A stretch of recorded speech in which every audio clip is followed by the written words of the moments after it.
World government সামিটে যোগ দিতে সংযুক্ত আরব আমিরাতের দুবাই পৌঁছেছেন প্রধান উপদেষ্টা মোহাম্মদ ইউনূস। বাংলাদেশ সময় রাত 1টার দিকে দুবাই আন্তর্জাতিক বিমানবন্দরে পৌঁছান তিনি। এ সময় সংযুক্ত আরব আমিরাতের ক্রীড়া মন্ত্রী আহমেদ বেললুল আল ফালাসি প্রধান উপদেষ্টাকে স্বাগত জানান। তিনি ওয়ার্ল্ড গভর্নমেন্ট সামিট সম্পর্কে অধ্যাপক ইউনূসকে বিস্তারিত জানান। পরে তারা দুই দেশের মধ্যকার ক্রীড়া ও সংস্কৃতিতে সহযোগিতা বৃদ্ধি সহ স্বার্থ সংশ্লিষ্ট বিষয় আলোচনা করেন। এর আগে প্রধান উপদেষ্টা সন্ধ্যা 7:45 ঢাকা থেকে দুবাইয়ের উদ্দেশ্যে রওনা হন।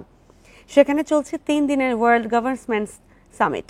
সম্মেলনে প্রায় 30 দেশের রাষ্ট্র ও সরকার প্রধান যোগ দিচ্ছেন। 2 দিনের সফর শেষে শুক্রবার দেশে ফেরার কথা রয়েছে প্রধান উপদেষ্টার।